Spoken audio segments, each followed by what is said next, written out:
திராட்சை மற்றும் தக்காளியில் உள்ள அமிலங்கள் என்னன்னு கேட்குறாங்க.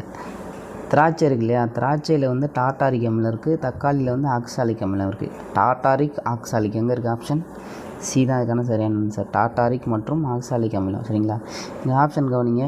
மாலிக் அமிலம் எதில் இருக்குது அப்படின்னு பார்த்தீங்கன்னா ஆப்பிளில் இருக்குது. சரிங்களா? ஆப்பிளில் உள்ள அமிலம் என்னன்னு கேட்டாங்கன்னா மாலிக். அதுபோல் சிட்ரிக் அமிலம் வந்து எலுமிச்சை, ஆரஞ்சு இதிலெல்லாம் என்ன இருக்குது? சிட்ரிக் அமிலம் இருக்குது. அசிட்டிக் அமிலம் பார்த்திங்கன்னா புளி இருக்குது இல்லையா, அதில் அசிட்டிக் அமிலம் இருக்குது. லாக்டிக் அமிலம் பார்த்திங்கன்னா புளித்த பால், அதில் வந்து பால் தயிரில் வந்து லாக்டிக் அமிலம் இருக்குது. இந்த அஸ்கார்பிக் அது வந்து இதில் என்ன பார்த்திங்கன்னா கத்திரிக்காய் இருக்குது இல்லையா, கத்திரிக்காய் அது வந்து அஸ்கார்பிக் அமிலம். டானிக் அமிலம் பார்த்திங்கன்னா தேநீர், டீ குடிக்கிறோம் இல்லையா, அதில் தான் வந்து டானிக் அமிலம் இருக்குது. அப்புறம் இது இல்லாமல் மனித உடலில் உள்ள ஒரு அமிலம் என்னென்னு கேட்பாங்க, அது வந்து HCl. தெரிஞ்சுங்க, ஹைட்ரோக்ளோரிக் ஆசிட். சரிங்களா? HCl.